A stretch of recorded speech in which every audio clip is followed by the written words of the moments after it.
Let me tell you something that is going to make you uncomfortable. You have been learning your entire life, 12 years of school, maybe 4 more of university, thousands of hours sitting in classrooms, reading textbooks, taking notes, memorizing things, passing examinations, collecting certificates that say you know things. And I want to ask you one question. How much of it can you actually use? Not recall, not recognize on a multiple choice test, not reproduce when the question is phrased exactly the way your teacher phrased it, actually use in a new situation, in a problem you have never seen before, in a moment when nobody is telling you which formula to apply or which chapter it came from. Because here's what I have found. After a lifetime of learning things and teaching things and watching brilliant people struggle and ordinary people surprise everyone, including themselves, most of what most people call learning is not learning at all. It is a performance, a very convincing, very well-rehearsed performance of learning for the teacher, for the examiner, for themselves. The performance is so good that even the performer cannot tell it apart from the real thing until reality shows up. And reality is not impressed by performances. There are 7 levels. Almost nobody gets past the 3rd. I want to start with something that happened in one of my classes at Caltech. Not a dramatic moment, not the kind of thing that makes it into stories about famous professors and their legendary lectures. A quiet moment, the kind of moment that most teachers miss entirely because they are not looking for it. But I was looking for it. I was always looking for it. Because this particular moment tells you more about whether learning is actually happening than any examination ever devised. A student raised his hand, confident student, the kind who sits near the front and answers questions quickly and whose answers are usually correct. He had just watched me derive something on the board, a result in electromagnetism. Not a trivial result, but not the hardest thing we had covered either. And he said, "I understand that completely." I said, "Good. Now close your notebook. Do not look at the board. Explain to me what just happened and why it had to happen that way and not some other way." He opened his mouth. He closed it. He looked at his hands. He looked at the ceiling. He looked back at me with the specific expression that I have seen on the faces of thousands of students over the decades. The expression that says, "I understood it while you were doing it, but now that you have stopped doing it, I cannot find it anywhere." I told him this was the most important moment of his education so far, not because he had failed, because he had discovered something true about the current state of his own understanding. And that discovery, that specific, located, honest discovery, was the beginning of real learning. Everything before it had been preparation. The learning started now. This is where I want to begin, with the distinction that student encountered in that moment, the distinction between following and understanding, between tracking and knowing, between the feeling of comprehension that arrives when someone who knows something explains it clearly, and the actual possession of that comprehension that allows you to reconstruct it yourself, extend it yourself, use it in situations the explainer never showed you. These are not the same thing. They feel the same from the inside. That is the problem. They feel identical. When a good teacher explains something well, when the logic is clear and the examples are well chosen and the progression is smooth, you feel understanding arriving. You feel something clicking into place. And that feeling is real. Something did click. But what clicked was your recognition that the argument is coherent, not your ownership of the argument. You can see that it works. You cannot yet make it work yourself. And this distinction between seeing that something works and being able to make it work is the distinction between the first level and everything above it. It is the fault line that runs through all of learning, the place where most people stop without realizing they have stopped. Now, let me lay out the 7 levels, not as abstract categories, as actual stages of what happens to understanding as it deepens, as descriptions of what you can do at each stage that you could not do at the stage before, and as an honest account of what most people actually achieve and where they plateau and why. Level 1 is recognition. You can identify something when you encounter it. You can name it. You can place it in the right general category. You see an equation and you know it is from physics. You see a word and you know it is a technical term from biology. You see a diagram and you know it is related to something you have studied. The information exists in your mind as a stored pattern that incoming stimuli can be matched against. This is the level at which almost all passive consumption of information operates.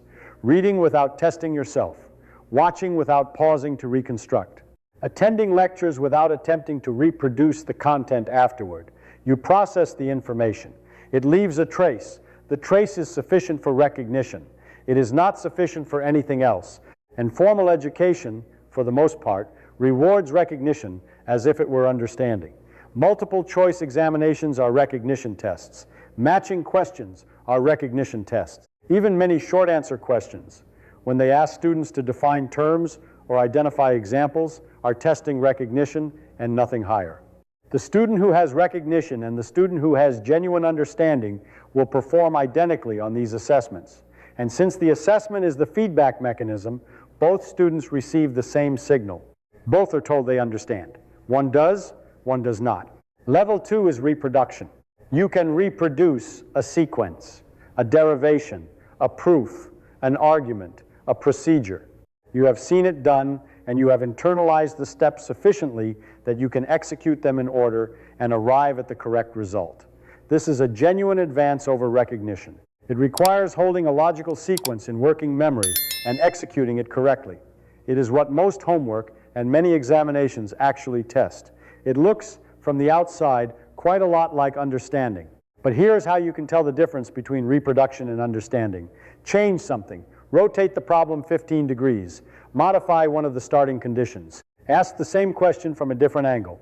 A student who has reproduction will be lost immediately, because reproduction is the internalization of a path, not the internalization of the territory the path runs through. The student knows the turns. The student does not know the geography. Move the path, and the student cannot navigate. I have seen this so many times that I no longer find it surprising. A student who can derive Maxwell's equations flawlessly from memory will sometimes be unable to tell me what the equations are saying about the physical world. The derivation is there. The meaning is absent. The path was memorized. The territory was never explored. Level 3 is explanation. This is the level that the Feynman technique, in its most widely known form, is designed to reach. You can take what you know and express it in plain language. Not technical language, not the specialized vocabulary of the field, which can be used to construct sentences that sound like explanations but are actually just rearrangements of terms. Plain language. The words you would use with a curious, intelligent person who knows nothing about the subject. And this matters enormously because plain language is unforgiving. Technical jargon has a remarkable property. It allows you to construct grammatically correct, apparently meaningful sentences that are actually empty. You can arrange technical terms in plausible sequences and produce something that sounds like an explanation without containing any actual understanding. Physicists and mathematicians do this constantly, often without realizing it. They use the vocabulary of their field to gesture at things they have not fully internalized. And the gesture looks like the real thing until you demand plain language. Plain language is where the pretense collapses. When you cannot use the technical term, when you have to actually say what you mean in words that any person could evaluate, the gaps in your understanding become immediately visible. Not to someone else, necessarily, to you. The moment you reach for plain language and find that you are still reaching for technical terms because you cannot find the simpler words, you have found a gap, a specific located gap, a place where your understanding currently ends. And this is the core insight of the Feynman technique as it is usually taught. Attempt explanation in plain language. Find the gaps by finding the places where plain language fails you. Go back and study specifically those gaps. Attempt the explanation again. Repeat until the explanation is complete and clear and free of unexplained jargon. This is good. This works. This gets people to level 3 reliably and efficiently. And level 3 is significantly better than where most people are. Level 3 is where you actually own the idea rather than just storing a reference to it, where the knowledge is genuinely yours rather than borrowed from the textbook or the professor. But level 3 is the third level. There are 4 more above it. And the Feynman technique, as it is usually described, does not tell you what they are or how to reach them. Let me tell you, level 4 is application. Application is the ability to use what you know in situations you have not previously encountered, not situations similar to the ones you practiced. New situations where the relevant principle or concept or method is not labeled, not announced, not pre-selected for you. Situations where you have to recognize which of the things you know is relevant and how to bring it to bear on the specific features of the case in front of you. This is what engineers do, what doctors do, what lawyers do, what anyone does who uses knowledge professionally in the real world. The real world does not come with labels. It does not announce, this is a Bernoulli problem, or this is a case of cognitive dissonance, or this is an application of the second law of thermodynamics. You encounter a situation. You have to figure out what it is and what you know that is relevant to it, and how to use what you know to navigate it. And this requires something that explanation alone does not provide. It requires what I can only describe as feel, the sense of how a principle behaves across a range of different situations. The sense of what it is sensitive to and what it is not sensitive to, the sense of where it applies cleanly and where it applies only approximately and where it does not apply at all. This feel does not come from explanation. It comes from doing, from attempting to apply the principle in many different situations and noticing what happens, what works and what does not, where the principle fits cleanly and where it requires adjustment. This is why problem sets in physics and mathematics courses exist, not to test whether students can get the right answer, to build the feel, to give students the experience of applying principles to varied situations so that the feel develops, so that application becomes possible. But here's the thing about problem sets that most students get wrong. The feel does not develop if you look at the answer before you have genuinely attempted the problem. The feel does not develop if you find a similar example and follow the pattern. The feel develops specifically through the struggle, through the period of not knowing how to approach the problem, of trying things that do not work, of being wrong in ways you can see clearly, of adjusting and trying again. That struggle is the thing that is building the feel. Cut it short and you cut short the building. I have told students this many times, and they hear it as advice about academic integrity or about not cheating themselves. It is not about that. It is about the mechanism. The struggle is the mechanism by which application knowledge is built. There is no other mechanism. You cannot read your way to application knowledge. You cannot watch your way to it. You have to do it and fail and try again. That is the only path. Now, level 5 is connection. And this is where things start to become genuinely interesting. Connection is the ability to see that two things you learned in apparently different contexts are actually the same thing. That a principle you encountered in physics is operating in biology. That a mathematical structure you learned in one domain appears wearing a different costume in a completely different domain. That the insight that resolved the problem in one area of your life is directly applicable to a problem in a completely different area. Let me give you an example that I find genuinely beautiful. In mechanics, there is the principle of least action.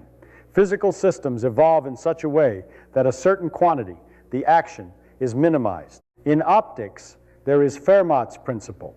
Light takes the path of least time between 2 points. These are taught in different courses. They use different vocabulary. They are illustrated with different examples. They feel like different principles from different areas of physics. They are the same principle, the same mathematical structure, the same deep idea about how physical systems behave, appearing in two different costumes. And recognizing this, which is a level 5 recognition, does something remarkable to your understanding of both principles. They stop being two separate facts to be stored in two separate compartments. They become two windows into the same room. And now when you learn a third principle that turns out to have the same structure, you recognize it immediately. The landscape becomes richer and more connected with every new connection you make. This is what expertise actually looks like from the inside, not a larger and larger collection of separate facts. A more and more densely connected network of ideas, where each new thing you learn finds its place in the network and enriches the entire structure by the connections it makes. And connection is not something that happens automatically when you know enough things. It requires looking deliberately, actively looking for the structural similarities between things you know. Asking, where have I seen something like this before? Not in the same domain. Anywhere. The deliberate cross-domain look is the practice that builds level 5. And it is a practice that formal education almost never teaches and rarely encourages. Because formal education is organized by domain, and domain boundaries are treated as real and important. But the most interesting things are almost always at the boundaries.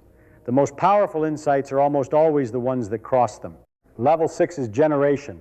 Generation is producing something new, not memorizing someone else's derivation, not reproducing it, not explaining it, not applying it to a new situation, producing a result that did not exist before.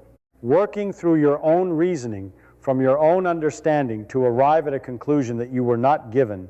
Most people think generation is the exclusive province of professional researchers, of people with advanced degrees and specialized training and years of preparation. And in the narrow sense of contributing to the formal published record of human knowledge, that is probably true. But in the broader sense, in the sense of producing something new for yourself, generation is available to anyone who has reached sufficient depth at the levels below it. When you close the textbook and try to derive a result that you have only seen derived by someone else, and you find a path that is different from theirs, that is generation. When you are working on a problem and you notice something that the problem set did not ask you to notice, and you follow it, and it leads somewhere, that is generation. When you combine two things you understand from different domains, and the combination produces a conclusion that neither domain had produced, that is generation.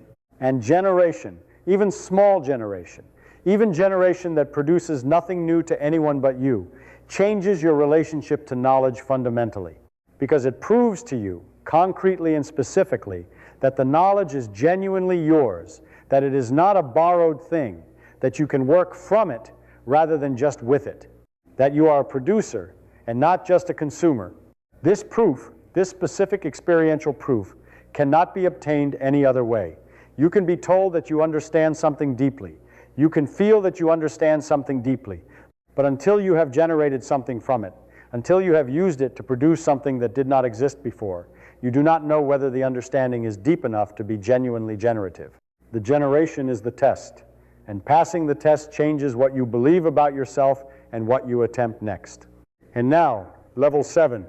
I said almost nobody gets past the third level. That is true. But I should also say that almost nobody who discusses learning methods ever clearly describes what level 7 actually is. So let me describe it.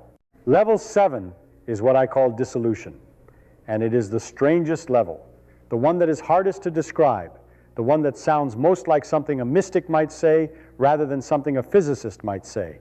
But I am a physicist, and I am going to describe it precisely. I want to tell you what dissolution actually means, not as a metaphor, not as a poetic description of some vague state of enlightened expertise, as a precise, specific, cognitive description of something that actually happens to understanding when it reaches sufficient depth, something that I have experienced myself in physics, something that I have watched happen in the best students I have ever taught, something that once you know what it is and what it feels like, you can recognize immediately when you see it and orient toward it deliberately. At all the levels below 7, there is a relationship between you and the knowledge. You are the knower. The knowledge is the thing known. You have it. You can access it. You can use it. You can explain it, apply it, connect it, generate from it, but it is still a thing you have, a possession, something that lives in your mind as a distinct object that you reach for when you need it. At level 7, this relationship changes. The knowledge stops being something you have and becomes something you are, not metaphorically, cognitively. The understanding becomes so deeply integrated into the basic structures of your perception and reasoning that it is no longer a tool you pick up. It is the hand. It is part of the apparatus of seeing and thinking itself, not something you use to process experience, something through which experience is processed automatically before conscious attention even arrives. Let me tell you what this looks like concretely. When I look at water flowing in a river, I do not observe the water and then apply fluid dynamics. The fluid dynamics is in the observation. I see the pressure gradients. I see the vortices forming and dissipating. I see where the flow is laminar and where it is turbulent, not as labels I apply after the fact, as immediate perceptual content. The physics is not a layer I add to the experience. It is the texture of the experience itself. This did not happen because I am specially gifted. It happened because I spent decades doing fluid dynamics until the structures became constitutive of perception rather than supplementary to it. The dissolution was the result of a process, a long process, the same process I have been describing applied consistently over an extended period of time. And this is what level 7 is. The knowledge has dissolved into the apparatus of thought. It is no longer findable as a separate thing because it has become part of the finder. Now, I said 7 levels. I have described all 7. but I want to be honest about something, because I think the 7-level framework, useful as it is as a map, can be misleading if you treat it as a linear progression where you complete each level and move to the next. That is not how it works. And understanding how it actually works is more important than understanding the levels themselves. The levels are not sequential stages that you complete and leave behind. They are simultaneous depths that coexist in the same mind about the same piece of knowledge. At any given moment, you are at all 7 levels with different pieces of what you know. You have level 1 familiarity with an enormous number of things, level 2 with a smaller number, level 3 with fewer still, level 4, 5, 6 with fewer still, and level 7. If you are lucky and you have been genuinely engaged with something for long enough, with a very small number of things that matter enormously to how you see and think, the question is not how to get to level 7 with everything. That is impossible. The question is how to get to the highest possible level with the things that matter most to you, and how to stop mistaking the lower levels for the higher ones. This second part, stopping the mistake, is where I want to spend some time now, because I think the mistake of confusing level 2 for level 4 or level 3 for level 6 is the single most common and most consequential error in all of learning. And it is an error that feels, from the inside, exactly like not making an error, which is what makes it so dangerous. Here is how the mistake happens. You study something. You go through the derivation carefully. You understand each step. The logic is clear. You can follow it. And when you have finished, you have a feeling. The feeling is genuine. Something has happened in your mind. Something has settled. And you interpret that feeling as understanding. You write in your notes, understood. You check the chapter off your list. You move on. But what actually happened is this. You verified that the argument is coherent. You confirmed that each step follows from the previous one. You produced, in your mind, a copy of the path through the territory, and you mistook the copy of the path for knowledge of the territory. The copy of the path and knowledge of the territory are not the same thing. The copy of the path tells you how to get from A to B by the specific route you copied. Knowledge of the territory tells you how to navigate between any 2 points by any route in any direction. The copy is local. The knowledge is general. The copy is static. The knowledge is flexible. The copy can be used to answer the question you copied it to answer. The knowledge can be used to answer questions you have never seen. And here is the diagnostic test. Here is the question that tells you immediately and unmistakably which one you have. Can you generate the path yourself? Not follow it. Not recognize it when you see it. Not reproduce it from memory. Generate it. Start from a different point. Work from different assumptions. Arrive at the same destination by a different route. Or start from the same point and arrive at a different destination that the same principles imply, but that the textbook derivation did not show you. If you can do this, you have something above level 2. If you cannot, you have level 2 or below. Regardless of how clear the derivation felt when you followed it, regardless of how confidently you could reproduce it, regardless of what score you received on the examination that tested it, this test is uncomfortable. I recommend it precisely because it is uncomfortable. Comfort in learning is almost always a sign that nothing new is happening. The productive state is the uncomfortable one. The state where you are attempting something you cannot yet do and discovering that you cannot yet do it. That is where the building is happening. Now I want to talk about something that cuts across all 7 levels. Something that is not a level but a practice that accelerates movement through every level. A practice that is so consistently undervalued and so consistently underused that I'm going to spend real time on it. The practice is error analysis, not error correction, error analysis. There is a difference that matters enormously. Error correction is finding out you were wrong and fixing it. You made an error. You discovered the error. You wrote the correct answer. You moved on. This is what most students do and what most educational systems ask students to do.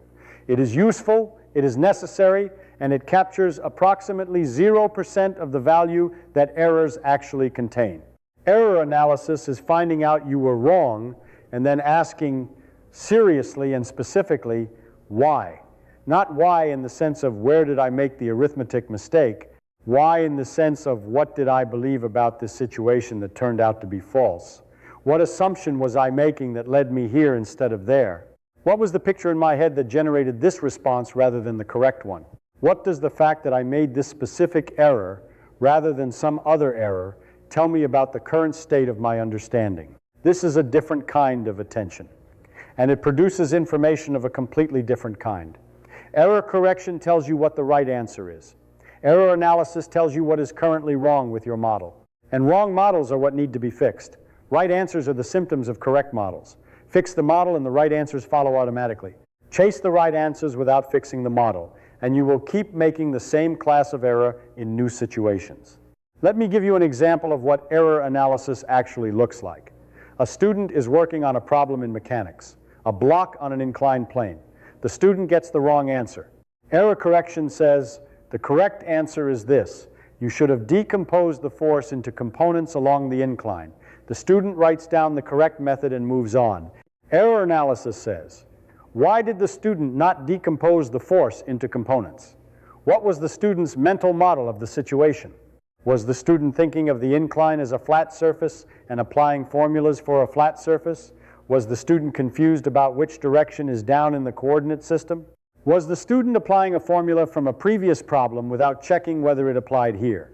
What specifically was the wrong model, and where did it come from, and what would a correct model look like, and how is the correct model different from the wrong one in a way that would be visible in future problems? This is more work. It takes more time.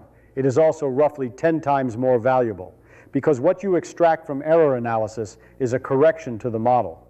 And a corrected model will produce correct answers not just on this problem, but on every future problem that depends on the same model being correct. The student who does error correction and moves on will make the same class of error again in a slightly different situation. The student who does error analysis will not. The first student is patching. The second student is building. Now I want to connect all of this to something I think about constantly.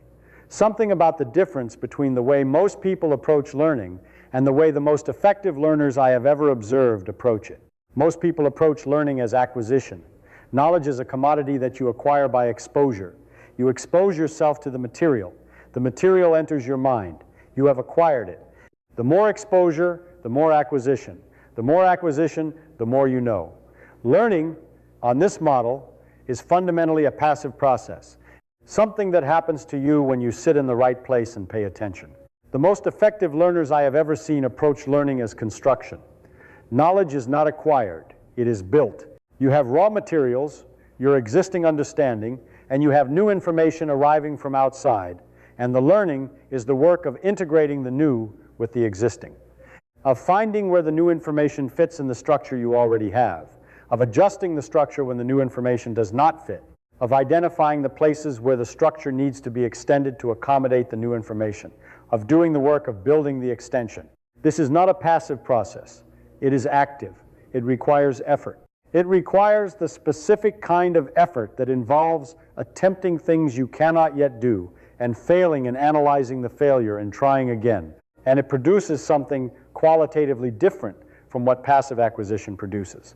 It produces a structure that is genuinely yours, built by you, from your own work, integrated with everything else you know in ways that passive acquisition never achieves. And the reason I keep coming back to this distinction is that it maps directly onto the 7 levels. Passive acquisition produces level 1 and sometimes level 2. Active construction produces level 3 and above. You cannot construct your way to level 1 by accident, but you absolutely can remain at level 1 and 2 indefinitely by treating learning as acquisition rather than construction. The passive approach is comfortable. It feels like learning. It produces the feeling of comprehension without its substance. And most people, given the choice between the comfortable feeling and the productive discomfort, choose the comfortable feeling. This is not a moral failing. It is a rational response to an environment that rewards the feeling over the substance, that tests recognition and reproduction and calls the result understanding. That provides no feedback mechanism for distinguishing genuine comprehension from its convincing performance. Change the environment, change the incentives, and the behavior changes. Put someone in a situation where the difference between level 2 and level 4 actually matters, where the consequences of having only the path and not the territory are real and visible, and they will start building rather than acquiring, because the feedback is now honest. The best thing I can tell you about creating this environment for yourself, about building the honest feedback mechanism when the educational system is not providing one is to test yourself constantly. Not with the tests the educational system provides, with the tests that distinguish the levels. Can I generate this? Can I explain it without technical terms? Can I apply it to a situation I have never seen? Can I find it in a different domain? Can I produce something new from it? These questions, asked honestly and answered honestly, are the feedback mechanism. They tell you exactly where you are. They do not allow the comfortable confusion of level 2 for level 4. They make the gap visible, and visible gaps can be closed. Invisible gaps cannot. And this brings me to what I think is the most important single thing I can tell you about moving through the 7 levels. The thing that is more important than any specific technique, more important than the Feynman method or spaced repetition or deliberate practice or any other named approach. It is the question of what you do when you do not understand something. I want to tell you what most people do when they do not understand something. They move on, not dramatically, not with a conscious decision that this thing is too hard and I am giving up. Quietly, incrementally. They encounter something confusing. They slow down briefly. They read it again. It is still confusing. They read it a third time. Still confusing. And then something happens in the mind that feels like a decision but is actually an avoidance. They tell themselves, I will come back to this. Or, I almost have it. Close enough. Or, this probably will not be on the exam. And they turn the page, and the gap stays, unaddressed, unfilled, unmapped. And the next concept is built on top of the gap, and the one after that on top of that. And slowly, incrementally, the structure of understanding develops a hollow interior. Everything looks fine from the outside. The notes are complete. The pages are covered in ink. The reading has been done. But inside the structure, where the foundation should be, there are gaps, places where the understanding was supposed to connect and did not. Places where the chain of reasoning has a missing link that nobody flagged because the student kept moving and the teacher kept moving and the gap stayed invisible to everyone until the exam or until the job or until the moment when the knowledge actually needs to be used and the hollow interior reveals itself and the structure that looked solid from the outside collapses. I have watched this happen to brilliant people, people with more raw intellectual capability than I will ever have, people who could have understood anything if they had stopped moving. But they had been trained by 12 years of education that rewarded coverage over depth to keep moving, to cover the material, to get through the chapter, to finish the syllabus. And the finishing of the syllabus, which was the stated goal of every course they had ever taken, turned out to be the enemy of the actual goal, which was understanding. Coverage and depth are in tension. You cannot have both, not in the time available, not for genuinely difficult material. You can cover more and understand less, or understand more and cover less. These are the options. And formal education has made a choice. It has chosen coverage, it has chosen the syllabus over the student. And the result is exactly what you would predict. Generations of people who have been through the material and not through the understanding. Who can tell you what topics were covered in their education but cannot use most of what was supposedly covered because what was covered was not understood? Now, I said the most important thing I can tell you about moving through the 7 levels is what you do when you do not understand something. Let me tell you what I think you should do. You should stop, not forever, not as a dramatic gesture of refusal, but you should actually stop and stay with the not understanding until something real has happened, until you have genuinely engaged with the confusion rather than moved past it, until you have asked the confusion what it is about and received a real answer. Let me be specific about what this means in practice, because I do not think saying stay with the confusion is sufficient without describing what staying with the confusion actually involves. When you encounter something confusing, the first thing to do is locate the confusion precisely. Confusion feels diffuse. It feels like a general fog over a region of the material, but it is never actually diffuse. At the center of every confusion is a specific place where your current understanding and the new information are in genuine conflict. A specific assumption you are making that turns out to be false. A specific gap in your existing model that the new information is trying to fill but cannot because the gap was not known. Finding this specific place is the first work. It requires asking very precise questions. Not, I do not understand this section, but I follow the argument up to this specific step and then I lose it. What is happening at this specific step that I am not seeing? What does this step assume that I have not been given explicitly? What would I need to know to see why this step follows from the previous one? When you can locate the confusion precisely, you have done something important. You have converted a diffuse fog into a specific, addressable question, and specific, addressable questions can be answered. The diffuse fog cannot be addressed. You can read through it repeatedly, and it will remain fog, but a specific question can be pursued. The second thing is to attempt resolution through your own reasoning before looking it up. This is the part that feels inefficient, and that is actually the most efficient thing you can do.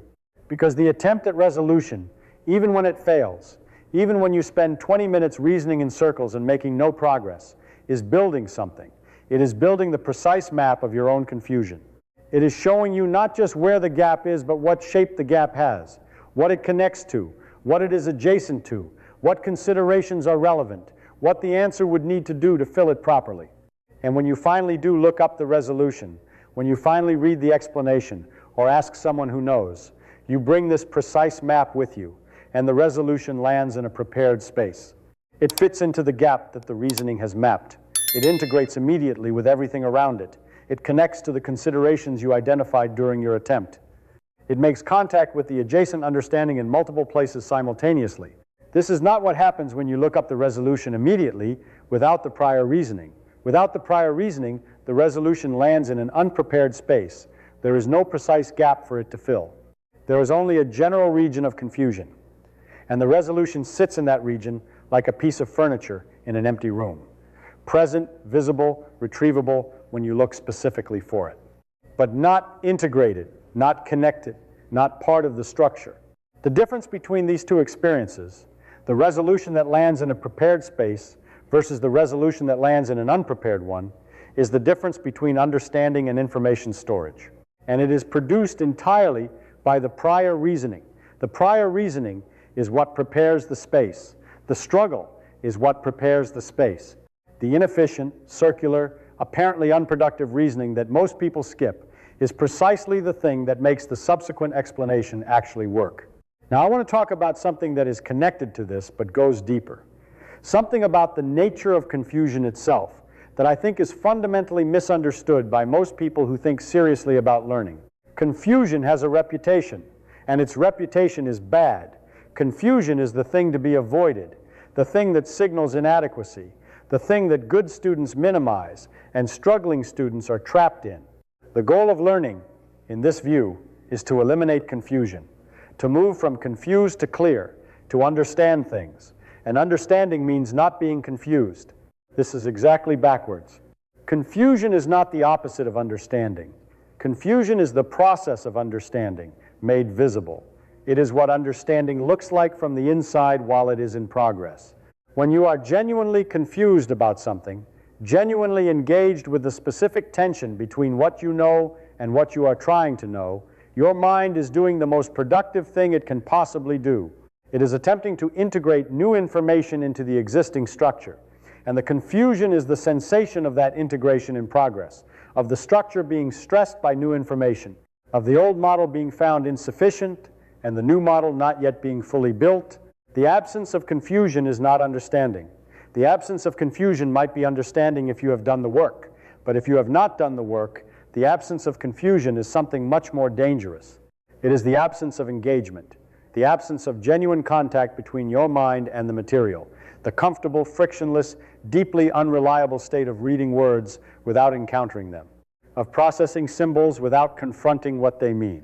The student who is confused is in contact with the material. The student who is not confused may not be. And between these two students, the confused one is the one who is more likely to reach the higher levels. Because reaching the higher levels requires the kind of genuine engagement with difficulty that produces confusion. If you are not confused, you are probably not at the edge of your understanding. And if you are not at the edge of your understanding, you are not in the place where understanding grows. This is not a license for permanent confusion. The goal is not to remain confused. The goal is to work through confusion rather than around it, to stay with it long enough that the engagement is real, that the space is prepared, that the confusion has done its work, and then to look for the resolution with the specific, located question that the confusion has generated. and then to move to the next confusion. Because if you do this consistently, if you stay with confusion rather than moving past it, if you make the prior reasoning before the resolution a habit rather than an occasional practice, something extraordinary happens over time. The confusions get more interesting. This sounds strange, but it is one of the most reliable things I have observed about how understanding develops. At the beginning, when your understanding of a subject is shallow, the confusions are basic. You are confused by the vocabulary, by the notation, by the organization of the material. These are the surface confusions, and they resolve quickly, and once they resolve, they do not come back. You learn the vocabulary and the notation, and the confusion about those things disappears. As your understanding deepens, the confusions change character. They become less about the surface and more about the structure. You are no longer confused about what the words mean. You are confused about why the structure has to be this way rather than some other way, about what would happen if you changed one of the assumptions, about why two apparently different approaches give the same answer. These are deeper confusions. They take longer to resolve, and they are more interesting because they are pointing at something real and non-obvious about the structure of the material. And as your understanding deepens further, the confusions change character again. They become less about understanding the existing knowledge and more about the edge of the existing knowledge. You are confused about the things that nobody has resolved, about the questions that the established theory leaves open, about the places where the current model works imperfectly and the better model has not yet been found. This is what I mean when I say confusions get more interesting as understanding deepens. You are not becoming more confused. You are becoming confused about more interesting things. The confusion is tracking the frontier of the knowledge rather than the surface of it. And sitting with confusion at this level, reasoning about it, attempting resolution, even knowing that the resolution may not exist yet, this is what research feels like. This is what generating new knowledge feels like. This is level 6. Now I want to bring everything together, because I have talked about 7 levels and about error analysis and about staying with confusion and about active construction versus passive acquisition. And I want to make sure this does not remain a collection of interesting ideas.